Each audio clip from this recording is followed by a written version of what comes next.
Okay, we've just got some breaking news that's just come in for you. The US-born singer-songwriter Tina Turner has died at the age of 83. We're just getting that news that's just come into the newsroom.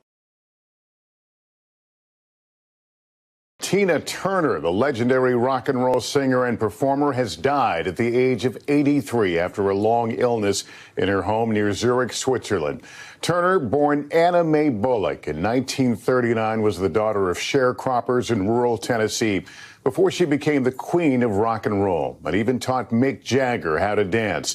After years of performances across the South, she eventually rose to the highest levels of rock stardom. First as the electric frontwoman of the Ike and Tina Turner Revue with her ex-husband Ike, but she also had massive success on her own with a slew of hits, including Private Dancer, The Best, and of course, What's Love Got to Do with It?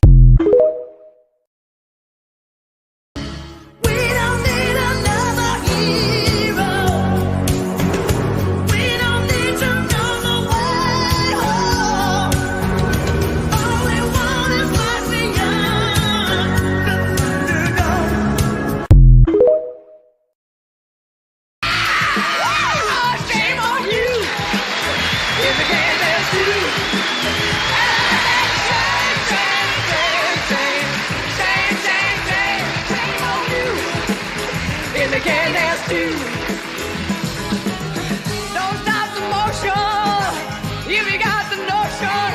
You can't stop the groove 'cause you just don't move. I got my sunroof down, got my diamond in the band. Put on your shake and wiggle, woman.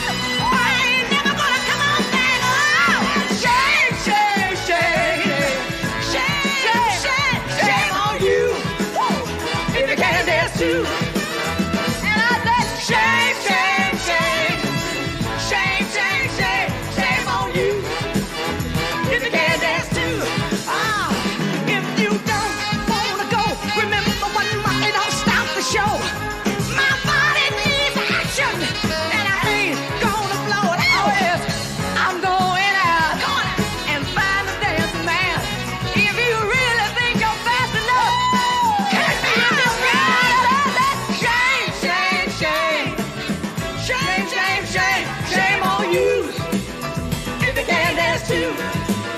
And I said, shame, shame, shame, shame, shame, shame, shame on you if you can't dance too. Here we go now.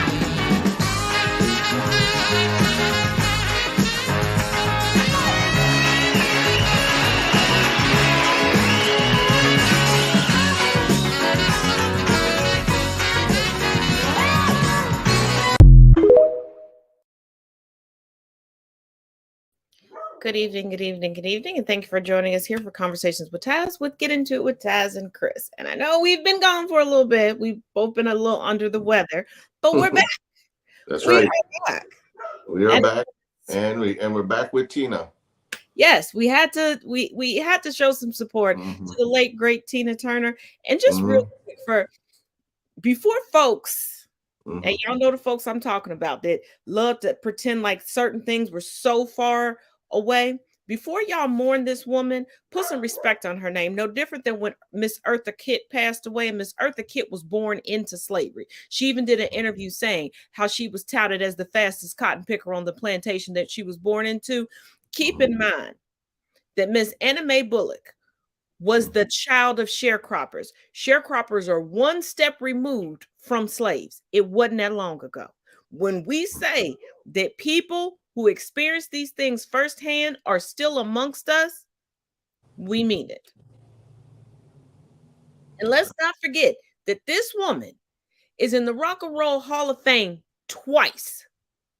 Once on her own accord and once for Ike and Tina. And let's not forget, as abusive as that man was, nobody would know his name if it wasn't for her. If it wasn't for her. Every LP she put out had pretty much every genre of music on every single LP. Because in the Black community, we didn't say she was R&B or rock and roll. We said that's Tina Turner music because she could give you everything. That's right. She could give you pop, country, rock, Broadway, whatever. She gave you dance moves too. Yeah, and Sister Girl was dancing Mhm. well into her 80s. And I mean dancing. She wasn't like giving you just a two-step. She was still Show us some Tina. like Show us some Tina. We're live. Go ahead. See that, and it's funny because I wanted to do Blonde as a tribute to Tina Turner. I did not know this was gonna happen. Yeah. Yeah, and she's had a lot of first as a female recording artist and just as a Black person and a Black recording artist. She's done things that other people haven't been able to do, and is wildly famous and popular as she was in the United States. Eons more popular and famous in Europe. Eons. Yeah, I mean, she truly was a gift, a talent, everything for all people. I mean, she was accepted by all. There was no feeling that she only was, geared towards a certain genre or a certain community of people. She was just Tina.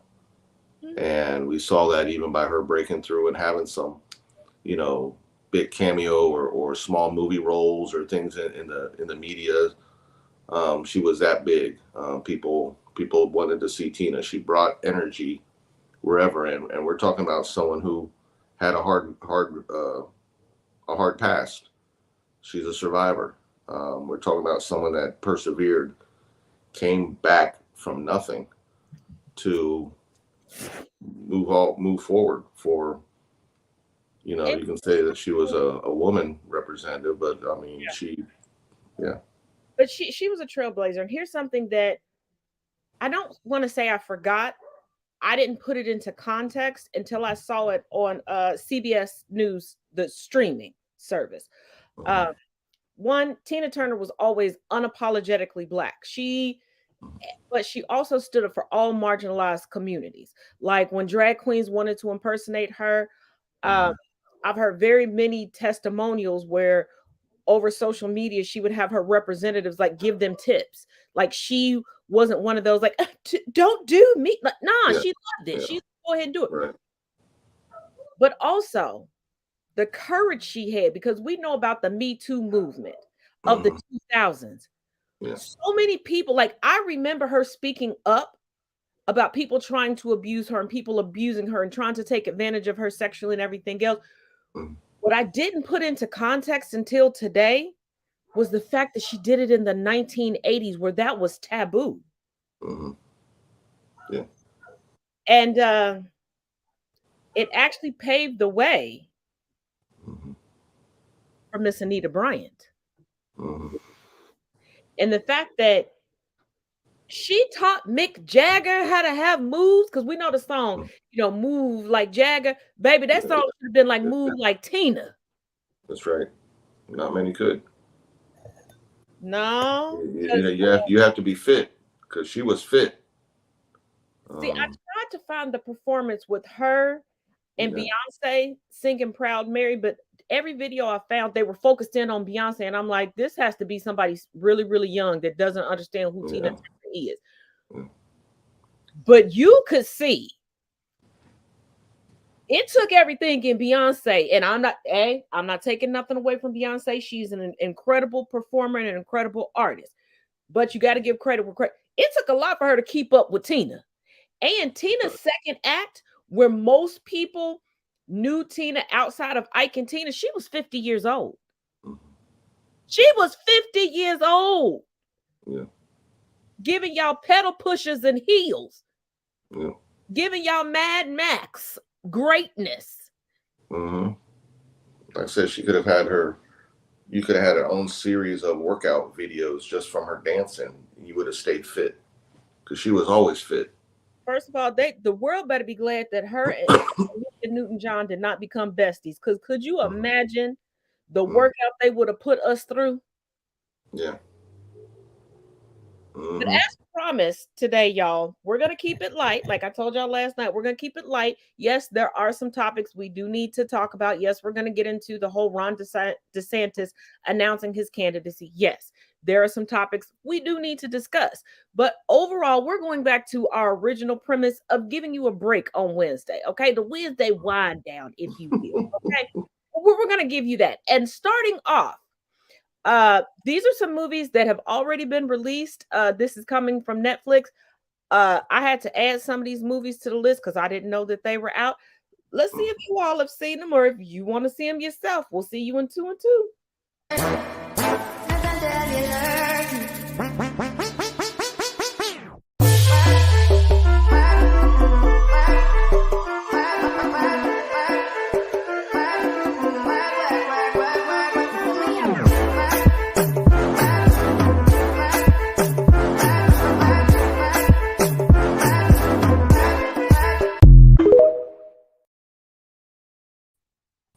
Okay, I'm a sucker for a good action flick. And I like the whole assassin spy thing.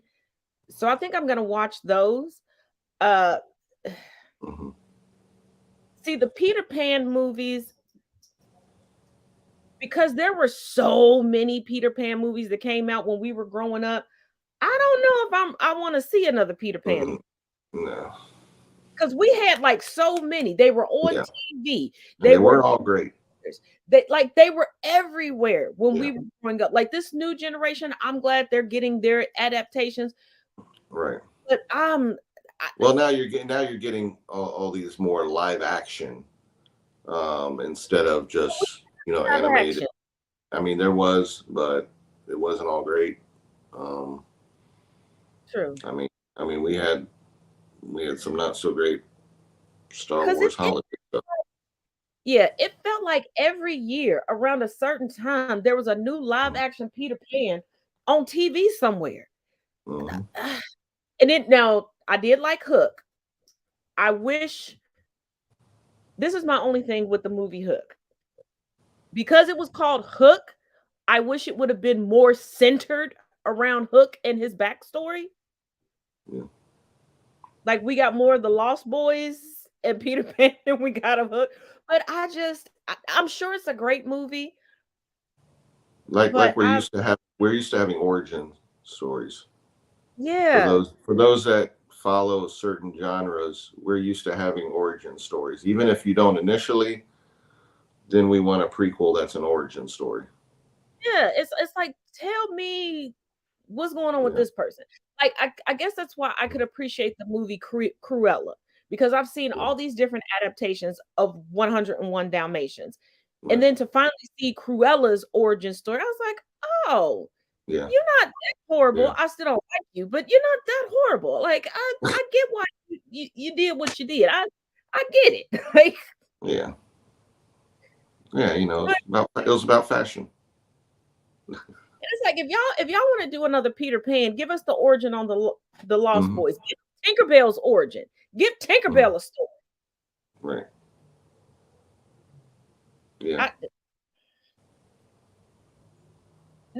This next one is just funny, just because of how Ron DeSantis decided to announce. And I had an older cousin of mine send me this. This is funny. I just captioned this. Think before you tweet humor. Take a look. Are you Boxing Mad 69 on Twitter? Yeah. On the 23rd of April, you tweeted, Garcia staying down after a body shot, pathetic, would never be me. So? Do you stand by that? Yeah. Okay, Joe, in you come. Joe? Okay, so maybe you want to think before you tweet next time, yeah? Yeah. Good lad. Well, people have gotten way too comfortable talking on Twitter, especially since Elon Musk took over. So if someone steps out of line, we just pay them a visit. Right, next up we have a Brian Thomas, or @Haaland_GOAT2657, and he tweeted, I could be any professional women's boxer with one hand tied behind my back. Okay, Natasha, you're up. It's about providing accountability for what people say on social media. Yep. And the big fight nights are especially busy for us. Stop! Stop! I'll never tweet about boxing again. Make sure you don't, yeah? Good lad. We're done. On to the next one. Good, yeah. Okay, we'll be right there. Someone has just tweeted, anyone outside the heavyweight top 5 is a bum. Thomas, you're up. Sometimes just the threat of action is enough. I'll delete the tweet. I'll delete the tweet. See? Tweet deleted. While on other occasions, we have to really think outside the box to make our point. Social Squad. Who? You tweeted WWE is fake. I'd rather have a bath with me nan than watch wrestling. What are you going to do about it? Pretend to knock me out with a steel chair? Not exactly. Nan. Let's get that bath running, shall we? Oh, I dropped my soap. That was awesome. That was awesome. That is hilarious. Just think if that really was. Oh my goodness. I like the one tweet deleted. Because my cousin was like, she wanted to post it on Facebook, and she's like, yeah, I'm probably going to get in trouble for this. And I was like, yeah. And she's like, well, can I send it to you for the podcast? Absolutely. It is that perfect night. Absolutely. Yes. That was a good one. See, that's the likeness we need. Oh, what's life without laughter? You gotta have some good. You gotta have some good. I mean, you have to poke at our society and things that are in it. Yeah, especially. I mean, know there's stuff that's dangerous, but there's stuff that we can also make fun of, even though it is pretty bad. And even though I know we're gonna get to it later in the show, the fact that Ron DeSantis kept pushing for, Twitter debunks things. Twitter is the greatest place to find information. Since when? I don't use it. Now, before, as Muscles and Nursings would say on TikTok, Elon Muskratina took over Twitter, I was having a lot of great conversations with people internationally. It was great to see their pictures of their countries, their cities. You know what I mean? And I was getting a lot of great recipes from people because if y'all don't know, your girl loves to eat, okay? And I'm willing to try anything. You're surrounded by people that also love to eat. Yeah, and I love it outside of, my allergies that I'm not trying to die for, end up in the hospital for 2 weeks. I'm willing to try anything, okay? There's only a few things I don't like, but I can't really write them off because before I've said I didn't like something and then I run into somebody who has an awesome recipe for it and then I like that thing again. So that's right. I can't really say, I just don't like it right now. We'll just say right now. Because tomorrow somebody may give me an awesome recipe and be like, hey, try this. And then I'm like, well, shit, this is the best thing yet. Well, no, nothing. Yes, I've never had it this way. Now I do like it. Yeah, so I don't write anything up. But, I was having things like that. And then, like a lot of people that I was having like history talks with, a lot of them have been booted off of Twitter because now they're being mass reported and their accounts deactivated. And I'm like, we were having discourse about history. They were telling me the history of their country, the history of their culture. And it was awesome. Like everybody history. And I'm like, well, we'd be like, well, darn, Elon, we can't deactivate your Teslas. Or keep them burning up. Right. Or a trip to Mars. Yeah, true. Now, okay, here's one serious topic we do have to talk about. Especially since Ron DeSantis has thrown his hat into the 2024 presidential candidacy. And already proclaimed himself the winner. He's that already pool. Yeah, that pool is muddy waters. To put money on it that at high noon in January, that's literally what he said. In high noon, that he would be president, he would be getting down to work. First of all, no president starts anything. But he is really pushing how he handled COVID as to why the country should accept him. And this is why we're going to talk about this current Florida scandal. And this is why not spreading and shutting down disinformation and misinformation is so crucial.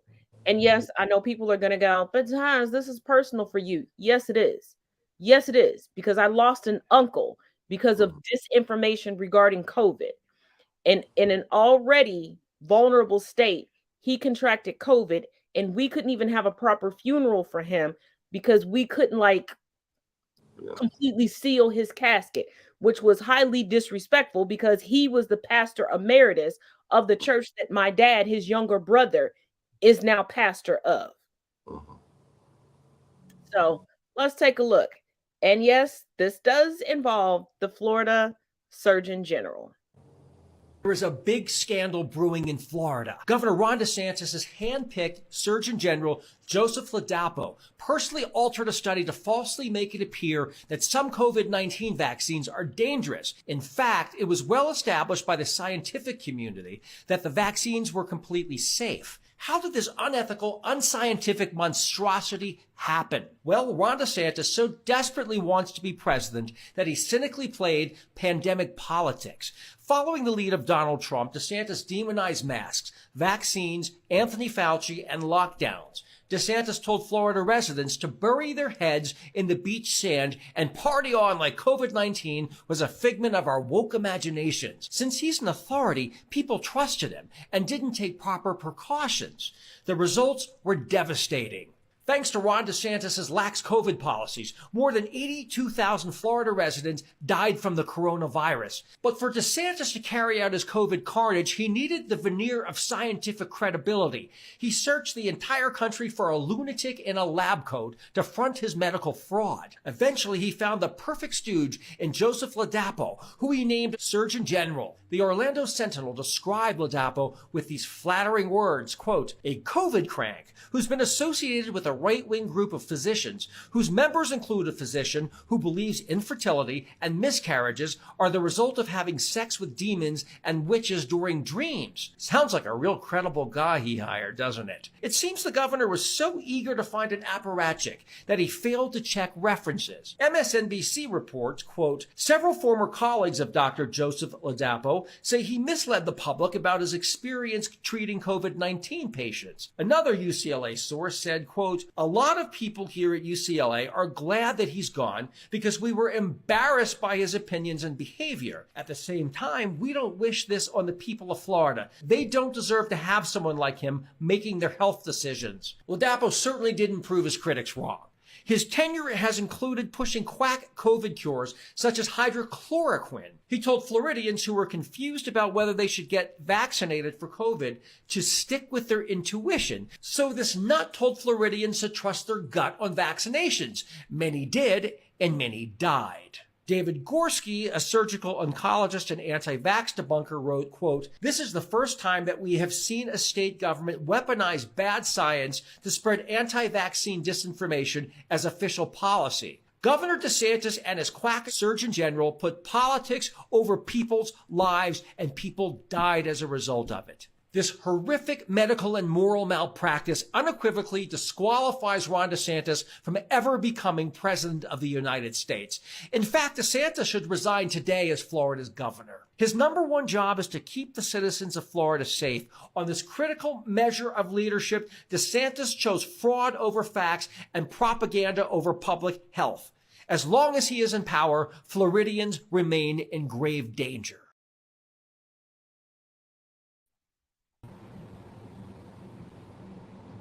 It's a page out of the Trump 101 handbook. Hire a puppet who's unqualified. Yep.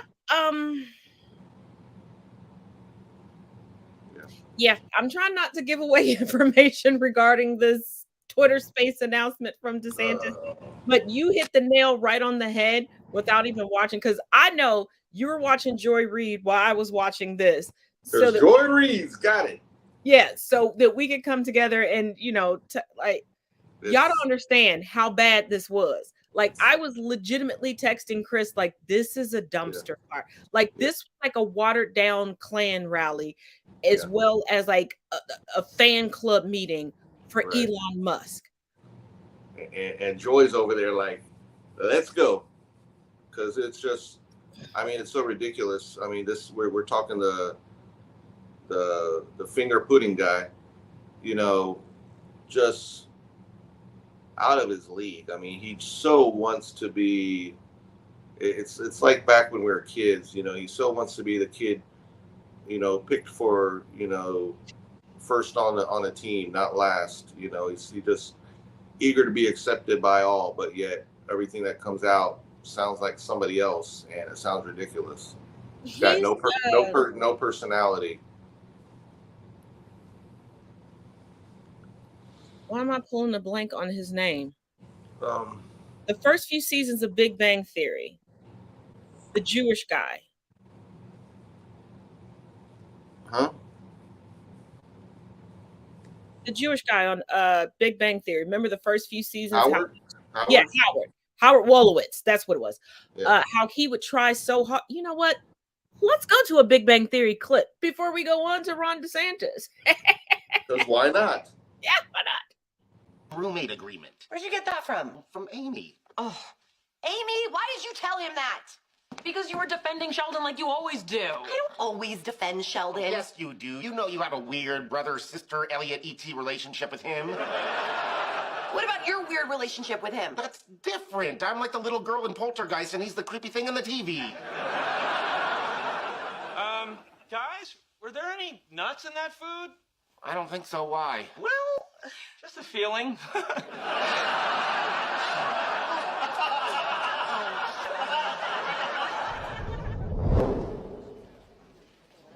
Just said Italian sub. I had no idea mortadella has pistachios in it. Interesting fact, in Italian, the morta in mortadella means death. Sheldon? I didn't say fun fact. I'm not a monster. It's gonna be okay. Now it's a fun fact. Boy, stuff like this really puts things in.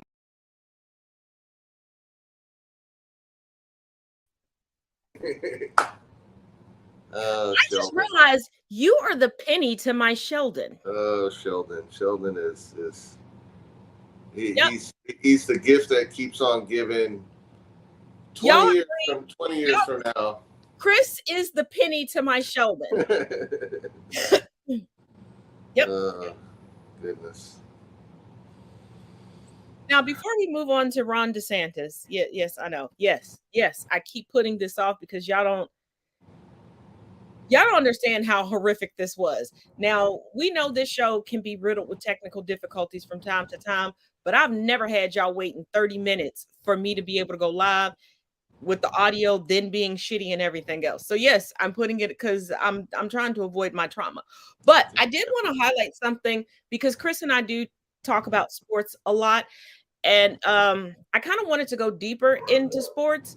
Now next week, there's a set of sisters we're going to bring you. But this week, I want you to check out this baseball player. He you know what? I can't wait. I cannot wait till he's old enough to hit the major leagues, because this is going to make baseball is more exciting than it's ever been. Take a look. The fastest 8-year-old baseball player in the country with over 70 career home runs. Be ready, baby. Give me 2 hands. Swing hard, baby. Get on that plate. Get on that plate, baby. Here we go. Let's go, baby. Yeah, that is Jay. Let's go, home run, Jay. Let's go, Jay. Full speed, Jay. Full speed. Full speed. Run, Jay. Run, Jay. Run, Jay. Get there. Get there, Jay. Run. Run. There you go, 4-2. There you go, baby. That's what I want to see, Jay. Yeah. There you go, 4-2.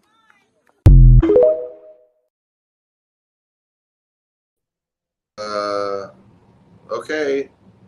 I got a base hit into yeah. I mean, I was fast as a kid, I wasn't like going Mach speed though. I wasn't. He was the Flash. Yeah. Now you see why I wanted to include this video. He could be in the Flash Origins, like Junior Flash. Yeah, when I saw that, I literally watched that video probably about 10 or 12 times because I was like, am I seeing what I'm seeing? Yeah. Like, did he just, like, that should have been a base hit. Like, I understand the first kid. Yeah. He was on third, running home. Yeah, the kids are jogging. This kid is in an all-out sprint. Who knows what they're doing in the outfield, but he just like blazed a path, like lit the dirt on fire. Yeah, did you see the catcher move up? So that means the catcher saw them get the ball and ready to throw it in, and they just gave up like, well, he's already home now. Yeah, yeah. But next week, we're going to bring you all Killer Cam and her little sister, and if y'all like MMA, you're going to like these videos. And Killer Cam and her little sister are not only taking over the United States, I was told today that they have recently traveled to Canada and they whooping up on people up in Canada, like in record time. Are they going to visit the Commonwealth? Please don't. We don't. we barely. First of all, we done lost a bunch of horses during the Kentucky Derby. We don't. We can't take no more.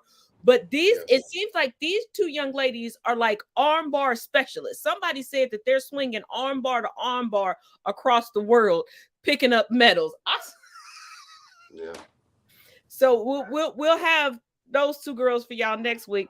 But yeah. Okay. All right. Maybe they'll move to Cincy. Okay. All right. I can't put this off anymore. Let's do it.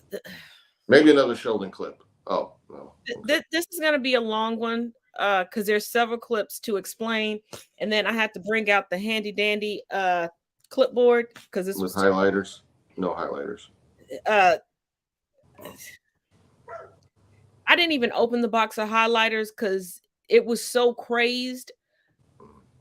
I was doing my best to try to stay focused because I was starting to drift. But it was I started off in the handy dandy notebook and I was like, this is going to be too much for the notebook.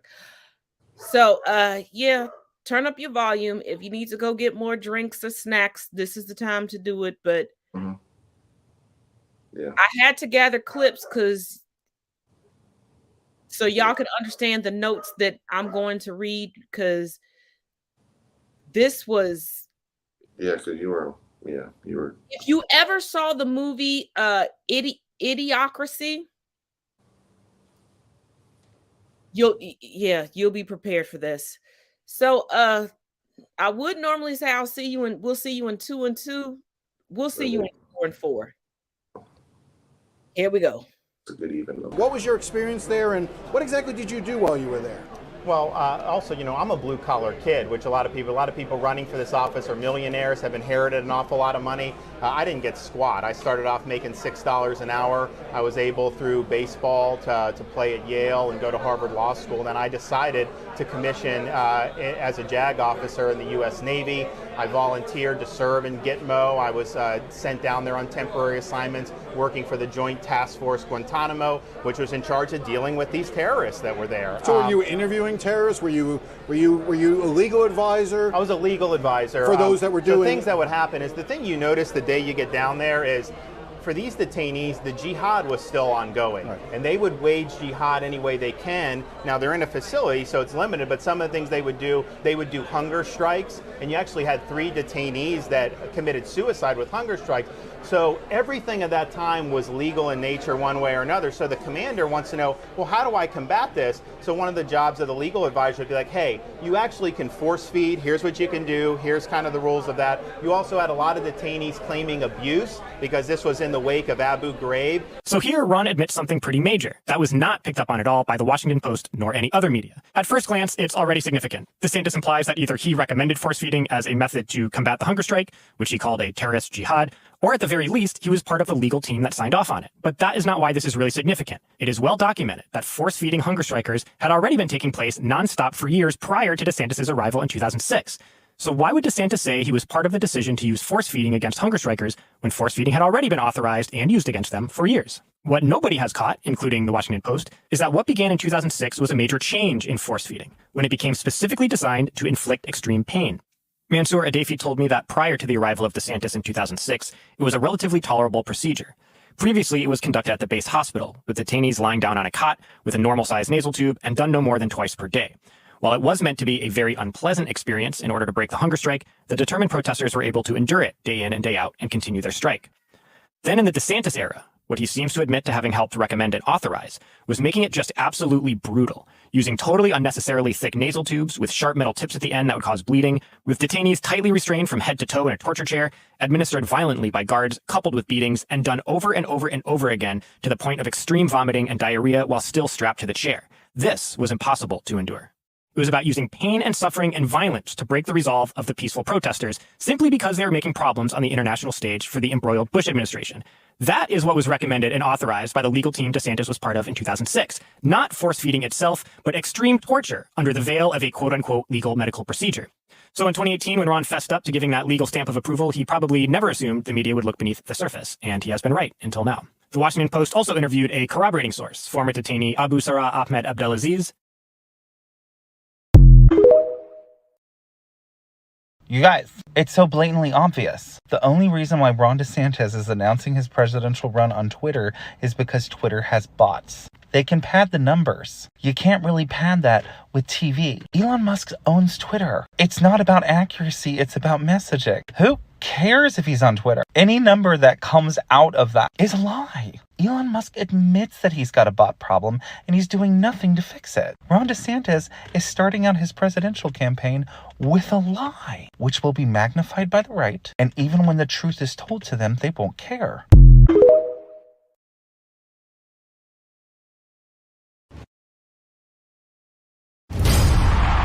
Our border is a disaster. Crime infests our cities. The federal government makes it harder for families to make ends meet, and the president flounders. But decline is a choice. Success is attainable, and freedom is worth fighting for. Righting the ship requires restoring sanity to our society, normalcy to our communities, and integrity to our institutions.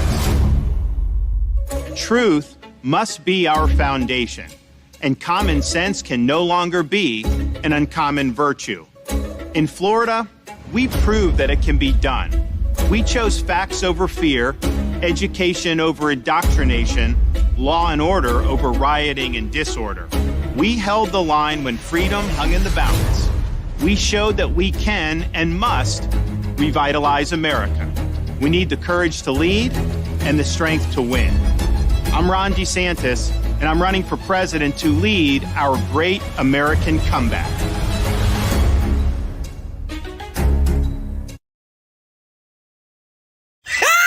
Not Ron DeSantis' official launch just be in all kind of tatters and shenanigans. Child, now he done went down there with fellow white supremacist Elon Musk to do Twitter Spaces. First off, don't nobody even use Twitter Spaces to launch his presidential bid. Now, it's already weird because there's no visual on Twitter Spaces, right? Not that that's the weird part, but that you're announcing for president using this only audio medium. And the fact that majority of us don't use it. Child, they done went down there and had some technical difficulties. Dead space. Then when they finally got the audio working after minutes past of awkward silence, the audio was grainy and choppy. It's giving 0.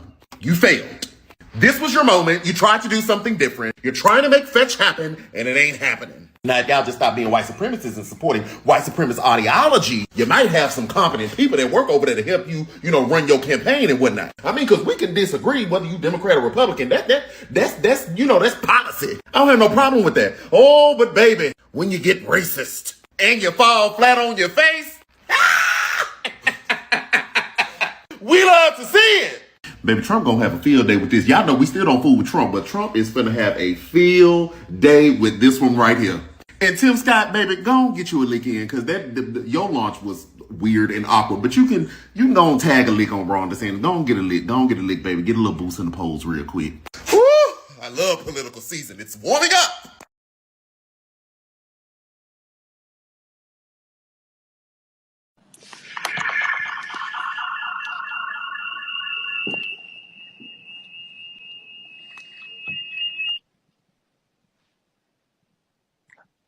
Now it's quiet.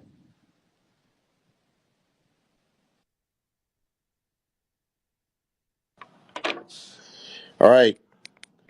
Good afternoon, good evening, or good morning, everyone, depending on wherever in the world you're joining us from. I'm broadcasting live from Twitter headquarters. It's David Sachs here. Elon is sitting next to me, and we want to welcome you to this historic Twitter Spaces event, and more broadly, a first in the history of social media. Tonight, I'm pleased to introduce two individuals who've done more to loosen the. All right, sorry about that. We've got so many people here that I think we are kind of melting the servers, which is a good sign. All right, I'd like to just introduce the folks in the room here. So it's safe to say we wouldn't be making history without the man sitting next to me, Elon Musk. His decision to purchase this platform last year to restore it to its original mission as a beacon for free speech, and even to expose Twitter's past complicity with a government censorship regime might have surprised many, but not those of us who've known and worked with Elon for nearly a quarter century. His commitment to freedom and his willingness to put his money where his mouth is, upset the narrative control imposed on us by our government, elite institutions, and corporate media. Go ahead and send a heart up if you want to say thank you, Elon. Governor DeSantis first drew my attention and support when I saw how he responded to the COVID pandemic, and refused to believe what we now know to be the many falsehoods that government experts and their media mouthpieces were feeding us. He kept Florida's schools open and its economy thriving, while my state of California chose 2 years of learning loss and lockdowns that we have yet to fully. Let's see. So, We on? yeah, I think so. Just to simplify this, I think we're just going to use your. Well, there's 382,000 people in the room. All right, great. So let's see. So they just keep crashing, huh? Yeah, I think we've got just a massive number of people online, so it's servers are straining somewhat.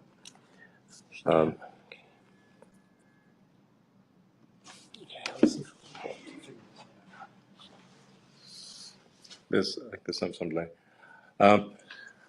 All right, we're just reallocating more server capability to be able to handle the load here. It's really going crazy. So, yeah, I'm obviously very excited to have Governor DeSantis make this. All right, well, it's certainly an incredible honor to have Governor DeSantis make this stark announcement.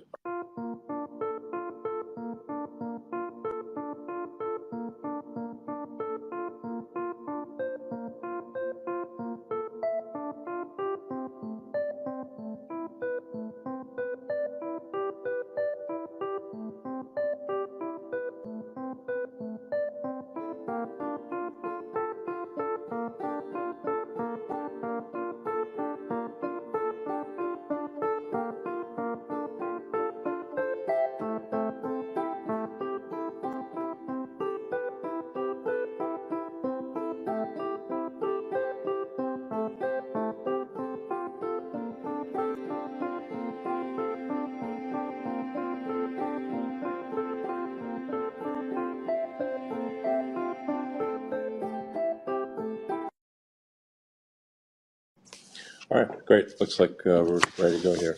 All right, I'd like to welcome Governor DeSantis for this historic. We're just trying to get it going because there's so many people. It's unfortunate. We've never seen this before. Welcome Governor DeSantis for this historic. We're just trying to get it going because there's so many people.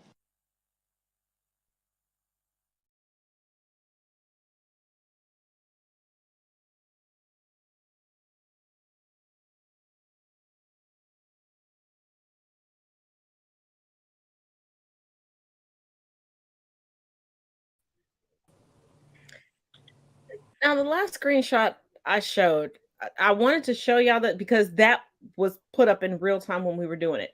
Now, first of all, I had been trying for 20 minutes and I kept getting put in, kicked out, put in, kicked out, put in, kicked out. There was no sound for 15 to 20 minutes before things started to kick off. How about that? Now, before I get into my notes from this, while this was going on over on Truth Social, because remember, I'm still Gertrude over on Truth Social. Gertrude be getting all the good tea over on Truth Social. They still think that she's a staunch patriot, okay? Donald Trump. She likes Candace. Yeah, Donald Trump stated this. I don't know the Truth Social jargon, but on Truth Social, Gertrude is 65, so I'm the boomer. So it says, Rob. This is what he calls Ron DeSantis, okay?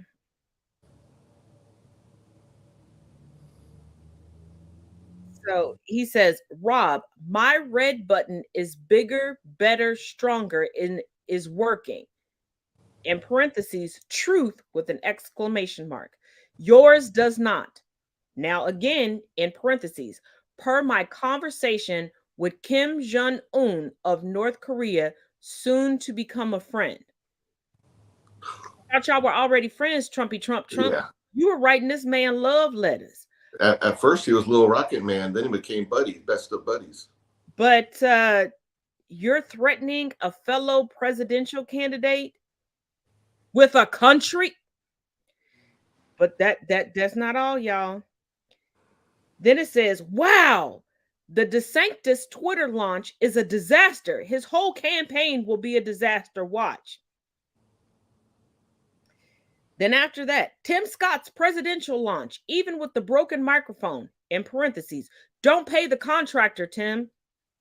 How very on brand for Trump. Was far the best presidential launch of the week. Rob's was a catastrophe. How much you want to bet Trump is going to reach out to Tim Scott to ask him to be his new VP? Because Trump thinks that if he has a black man, he'll win. And then Trump says, is DeSantis' launch fatal? Yes. Then he said, this poll just out. Wow. It's not an official poll. Y'all can tell it's a very... Yeah. Because the only people let me read to y'all who's on this poll. It is the 2024 National Republican primary. Trump, 69% plus 56. DeSantis, 13%, no plus or minus next to it. Pence, 6%, no plus or minus next to it. Ramaswamy, 4%. Once again, no plus or minus next to it. Haley, 3%. Christie, 1%. Cheney, 1%. T. Scott, 0%. Once again, no plus or minus. Only person with the... Yeah, right. It's an official, of course, it's an official Truth Social poll. But... Yep. Y'all... Yeah. Y'all... Truth Social's always been an A+ outlet from day one as far as functionality. Yes. Now, I stopped counting how many times he said woke after 6. And that was within like the first 10 minutes of the audio being audible. I couldn't even keep up with how many times he said COVID or Elon Musk or Twitter. I couldn't do it. But here it is. DeSantis' announcement, the opening. He gave a revamped MAGA agenda. He just didn't call it MAGA, okay? He wants woke replaced. He brought up being a veteran. He plans to reverse Biden's policies. He wants to end GOP losing, and that's when he proclaimed himself the winner and said all that stuff about at high noon in 2025 when he would be on the south lawn of the White House. First of all, that's not where anywho. Yeah. He believes that there is a fragility of freedom due to COVID. I wrote down exactly what he said. Fragility of freedom due to COVID. Then he was asked, why did he choose Twitter to launch his presidential candidacy? Yeah. He said, due to COVID, he chose to go against the grain. He said that then he went on a COVID rant, and then he fangirled on Musk and said that during COVID, he felt very alone because of his stance on COVID. Then when asked about the NAACP travel advisory, he quoted top 25 crime rates. Then, of course, he brought up Chicago and Baltimore and shootings. They don't rank in the top. Anywho, he then claims that Twitter debunks legacy media. He's not calling it fake news. Legacy. He learned a lot from Trump. He's changing his dialect. Legacy media and left-wing groups. And then he said, we don't divvy up by race in Florida. Okay. Then he went on to say that Black folks are far more educated in Florida. And he backed it up by quoting 4th grade statistics for Black children as being high. Just 4th grade statistics. So it passed it. If they have less books too. Yeah, if you in the 4th grade, hey, do you? Then we went on COVID, since he kept bringing up COVID so much. He said censoring COVID misinformation on social media was wrong. Pro DeSantis people were allowed to come on, and they started touting his handling of COVID as being good. One of which was one of the doctors that he used to make his decisions. It's probably and we already discussed that. A foot doctor? Was it? Yeah. Then DeSantis claimed that the medical elites were wrong, authoritarian, and failures for suggesting lockdowns, and that they ignored evidence-based information. He then said that he does not want social media to censor information, and that as president, he would make sure that the elites and the bureaucracy, aka Congress and the FBI, couldn't collude to make private companies censor information. They already don't do that. He was upset that YouTube censored a roundtable he was a part of when they were giving anti-mask rhetoric, and that he claimed that the government was behind Google, and he said Google, YouTube censoring the information. Now, once in the White House, he said that he said, no, I'm sorry, regarding the White House, he said that there's no accountability in the federal government, and he heavily criticized Congress. Now, for those of y'all that don't know, Ron DeSantis was a member of Congress before he became governor. Yeah, he went in reverse. He went in reverse. But then he was asked about Disney. And if anybody follows me on Twitter, this is why I said this whole thing felt scripted. It felt very scripted and felt like a ego stroke for Elon Musk. So he said, and I quote, Disney imposes gender ideology in school. I didn't know Disney had a school or a school system, but we're going to go forward. He said that Disney is just posturing in their lawsuits against him. That's not posturing, baby. They filed lawsuits against you specifically. But okay. He says he claims that they are suing for special privileges. He thinks the rest of us can't read. But then he takes credit for making them absorbent amounts of money during COVID because he didn't lock down the state of Florida. Then regarding the LGBTQIA+ book banning and education, he claims that the book banning is a hoax. No. And he said the only thing that's going on is that parents can flag sexually explicit books. And then he said that he held a little meeting for parents and everything, and the news was there. And he said that flagged books, the images of these books were too graphic for the news, and that the news blurred it out. I have yet to see Florida news be on his side, but okay.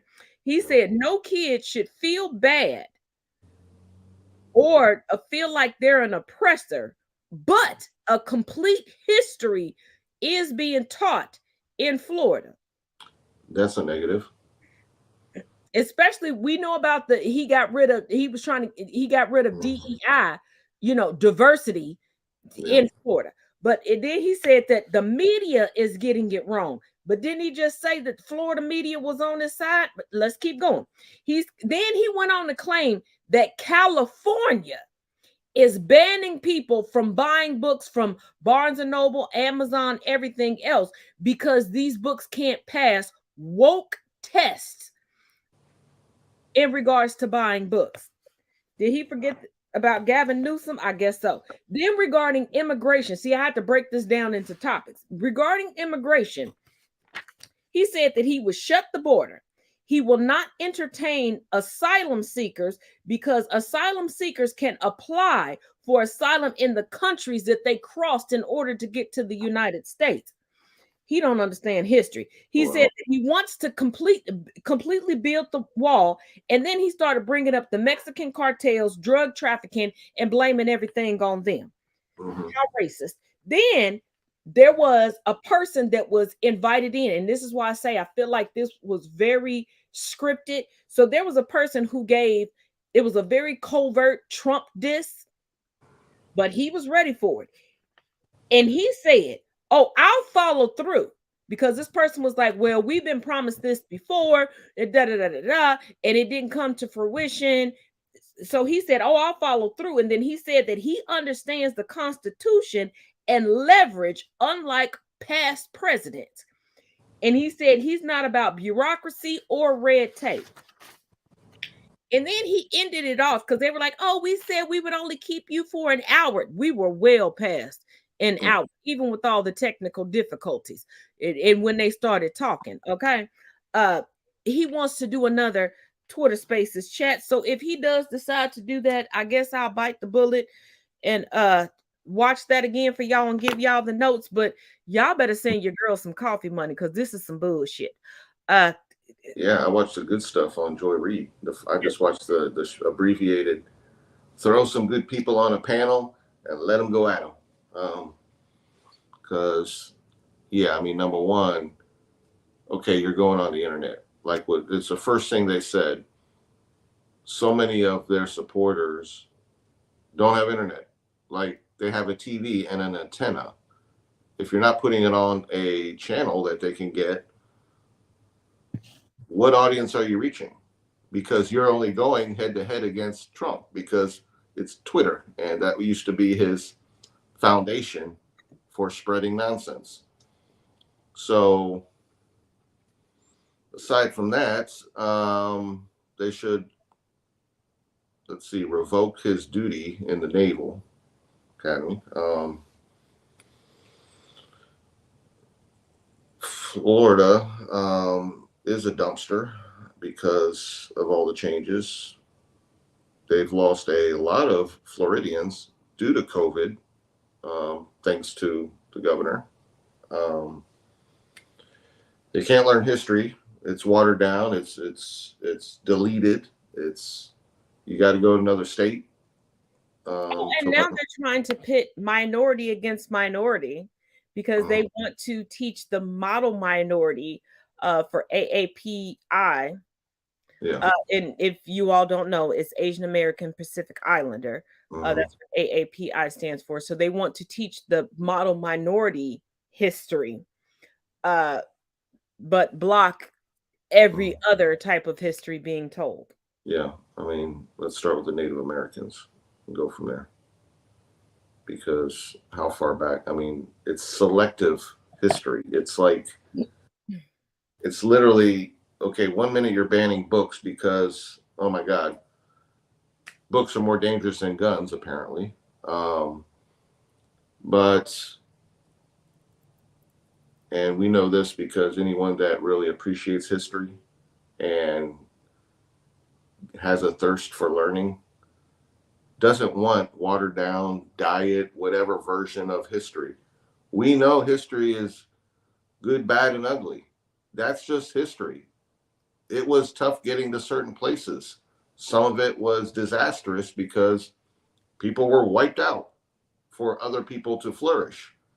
Some people were used to colonize so that they could have agriculture. Look at the Caribbean history.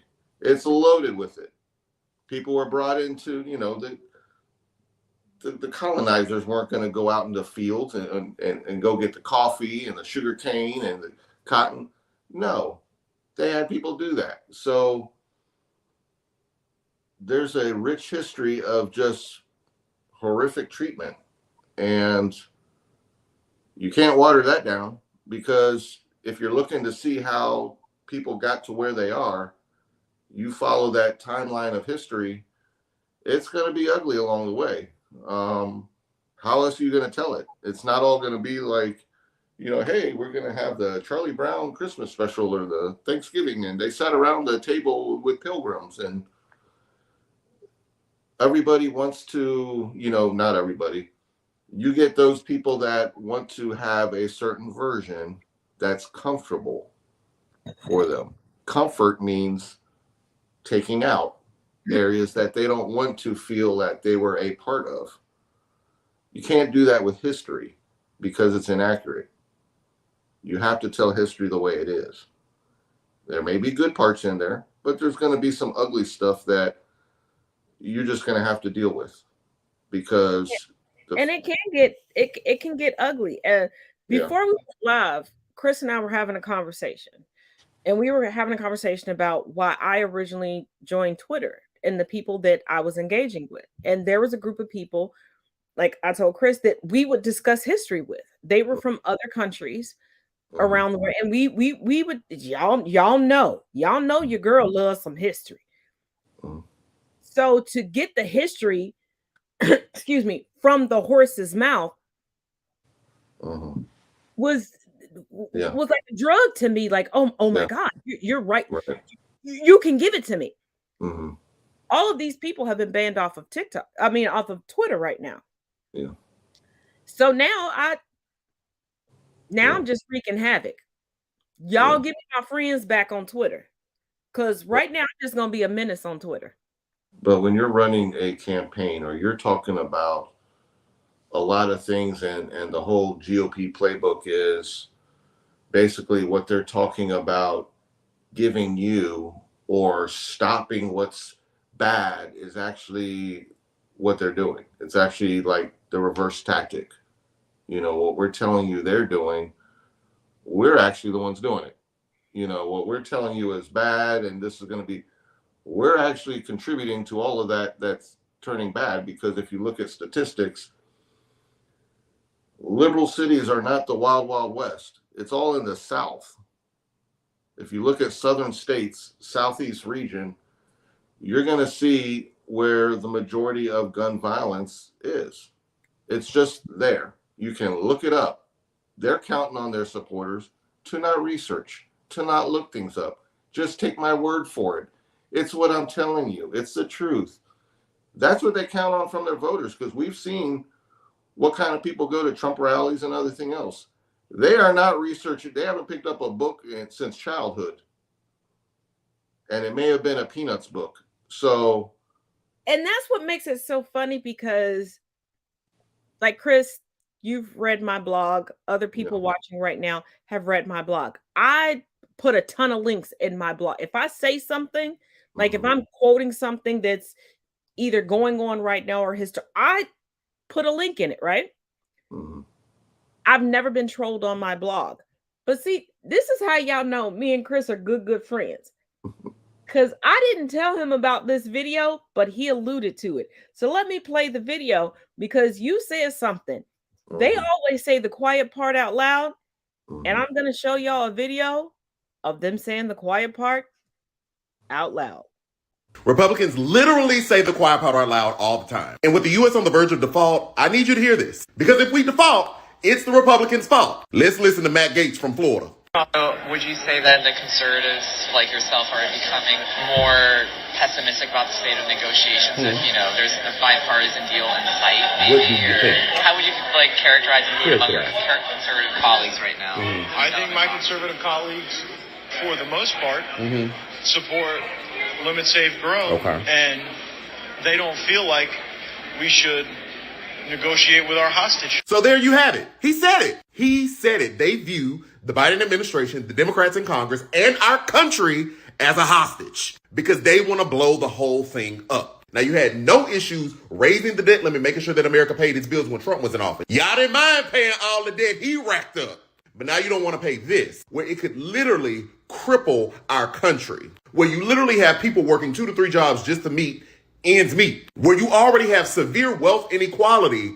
It would do worse damage than. But you view us as a hostage. So if we default, there is the proof. That's what they think. Share this with everyone. And if you don't already follow Quentin Giles on everything, make sure you go and follow Quentin Giles on everything. As much as I try to keep up on politics within the United States, he does a far better job of it than me because he just gives you, I don't want to say just, he gives you what's going on in the moment, where I take time because I want to give you the historical context so you have a better understanding. But if you're not following Quentin Giles, make sure you go. But y'all heard the quiet. It's kind of like when we get into like Midas touch. Yeah. But yeah, when you're talking about man, I lost my train of thought. Go ahead. Oh, it's okay. I wanted to put that nugget out there, but before we close out for the night, I know we said that we were going to keep it light, but I still have to give y'all some life lessons. So since we're going into the seasons where y'all are going to be out in nature more, because it's hot, you like to be in the water, you like to be around where the animals are. Well, you are around an animal. Yeah, I'm around a bunch of animals. My whole house has turned into animal house at this point. My children just don't give a damn, and that includes the 4-legged ones. But as always, I like to educate y'all on stuff to keep y'all safe. So take a look at this, and we'll come back and give our final thoughts. Like chicken booty. You smell that? No. That's not good enough for you? Fine. Sorry, I ain't eating that. Survival tips you've been taught that might just turn you into a movement. Peeing on a jellyfish sting. Not only does urine do nothing to help, you can actually make it worse since urine can trigger the stingers to release more venom. Also, using fresh water can make your L even heavier. You're going to want to rinse with vinegar or ocean water. Run zigzag if you're ever chased by a gator. Whoever taught this to children was testing out extremely late birth control. That's just sensitive subtraction with extra steps. You're better off just running full send in one direction. Running in zigzag actually shortens the overall distance between you. Also, if you somehow trip and fall, it's curtains for you. If it's black, fight back. Talking about bears, find out if you want to. Too many people think this literally means throw hands at the bear. Allow me to make this clear. You can have a black bear, panda bear, Esca-bear, Yogi bear, it doesn't matter. A bear of any kind is escorting you from the gene pool. What it actually means is stand tall, make noise, raise your arms, do whatever you can to convince the bear that you're a threat. And just know, the moment you try to slapbox a bear is the moment you lease a casket. Like chicken booty. You smell that? No. That's not good enough for you? Fine. Sorry, I ain't eating that. You want the whole chicken instead? No, I'll pass. No? No. What if I make it dance? Make it dance? Really? I don't like people playing with my food, so I'm gonna pass on that too. Come on, you're a predator. You're supposed supposed to kill it? You a human being, so you should know this stanky ass chicken already dead. For real. Can you call your manager? This is why these animals can't go to the wild. This is why your ass can't find a job, lady. Because they're spoiled. Because you stupid. Don't be calling me spoiled. You don't even know me like that. I came in here to get something to eat, and you gonna give me this. It touched you. Hey, you better stop playing. It touched you. Hey, you better. What are you gonna do? You gotta eat it. Hey, I'm gonna eat your ass if you keep putting this salmonella-ized chicken all. You know what? Go get your manager. Hold on. Yeah, right. You better go get. I ain't never had service this bad. Yes, I have to combine it with some humor. But I want y'all to stay safe. And the second video, yes, very humorous, but stop calling animals in captivity spoiled when you're giving them already deceased animals. You're saying they're supposed to be a predator.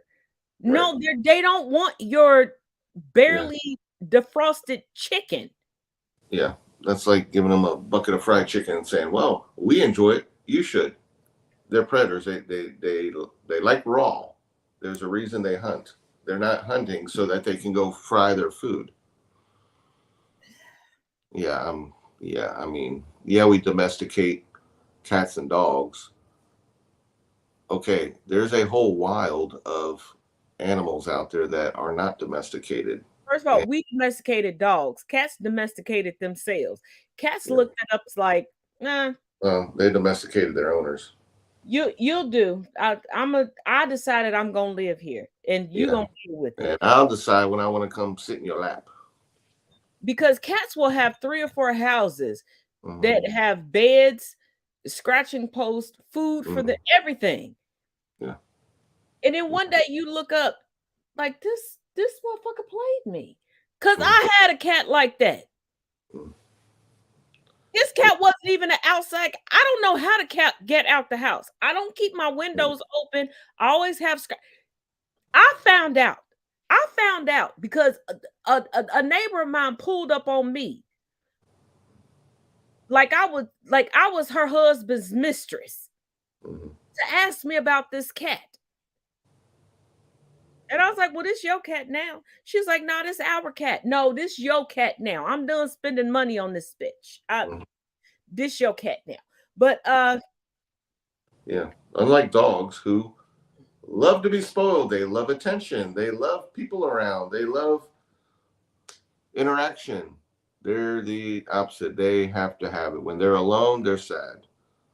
Now there's certain breeds that don't like everybody around, but yeah, they're definitely breeds that only like a small circle, kind of like a lot of us introverts. Like the crackhead? Yeah. Like, wait a minute. Even though I think he prefers your daughter, but oh, he definitely does. It is not a thought. Hold on. It is definitely not a thought. Yeah. Where? But outside of that, like we were talking earlier about the streaming, continue to do that because we're going to have more of this Ron and Trump and everything else just rolling. Things might pick up when it comes to lawsuits, so we might get a little more progress on that stuff. That's always slower news because it doesn't happen overnight. But there's stuff coming. It's coming. It's just a little slower than what we'd all like, but it's coming. So in the meantime, find good shows to binge or programs. There's a lot of stuff out there. Even if you don't have a lot of different streaming services, there's stuff out there. Take a break from the nonsense and dive into something, whatever your genre is, whether it's sci-fi or drama or whatever types of stuff you like, some action stuff, it's out there. So take a break, take care of yourself. Definitely. But here my son is gonna kill me. But you know what? Enjoy.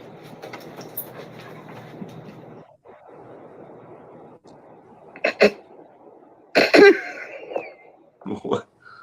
It's a little funny. It's a little funny.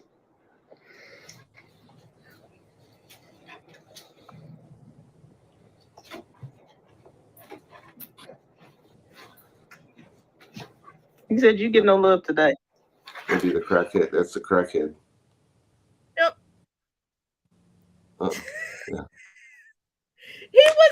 He wouldn't let my son go up the steps. He wouldn't let him sit next to me. What is wrong? What is wrong with that dog? I'm telling you, he's as predictable as True Social. Oh, yeah. Oh, we got a suggestion from the comment section. Yeah. If y'all need to take a break, watch Queen Charlotte. Correct me if I'm wrong. Queen Charlotte is on Netflix. Netflix, I think. Yeah. Right. Uh, And for those that don't know Ted Lasso, Apple has some good stuff.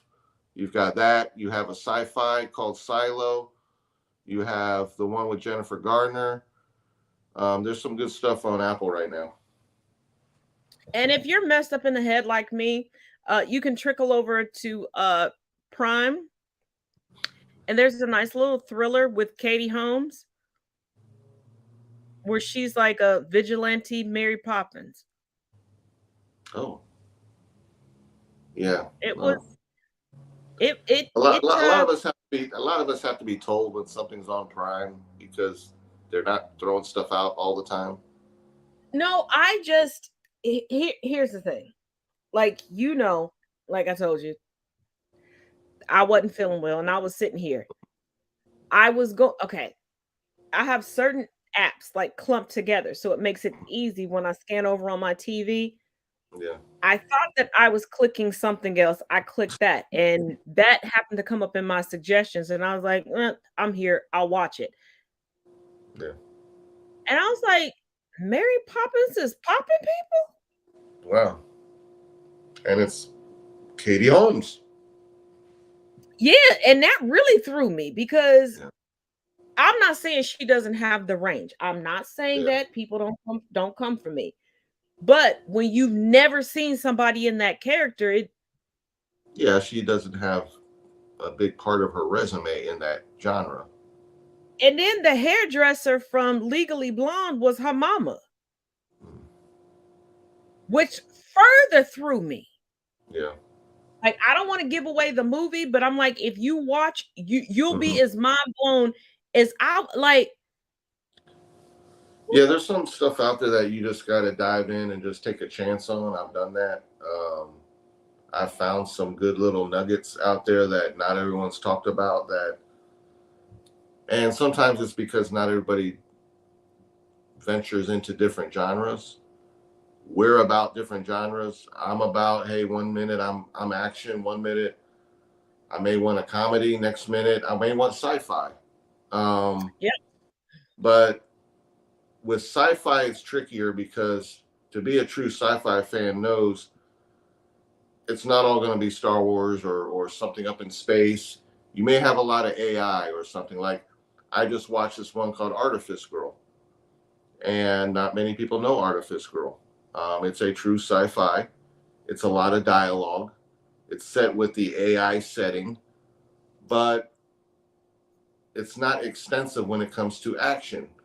For those that know But see, sci-fi really isn't known for action, and I need people to stop acting like it is. Right. It really isn't. But since you brought up AI, guess what the closing video is going to be? It's going to be an AI video that's going to make you all chuckle. Because like I said, this is going to be a lighthearted show, even if it killed me. Yes. So, as always, each one teach one, each one reach one. And just one note, AI, for those that don't know AI for some reason, it's not in the sports world. We're not talking about Allen Iverson. Yeah, true, because we did used to call him AI. That's also AI, Allen Iverson. And don't get fooled by deep fakes, because they're not deep. I hate when people say deep. They're not deep fakes, okay? A deep fake would be believable.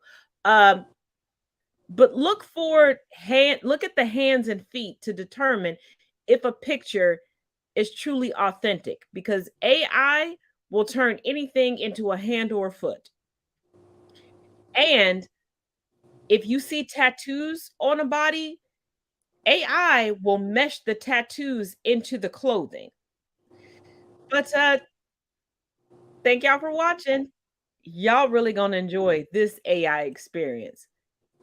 We know Sheldon would. Unless you're a pseudo Christian, then you're gonna hate me, and I don't give a damn. See y'all tomorrow. Legends on 3, 2, 1. Cause I'm go that, please now.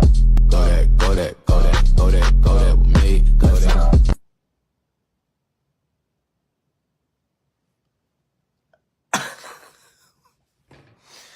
Man, we just got artificial intelligence, man. This is if you were to go back in time and say in the future, in the year 2023, humans got artificial intelligence, what do you think they're doing with it? I'm so disappointed in us.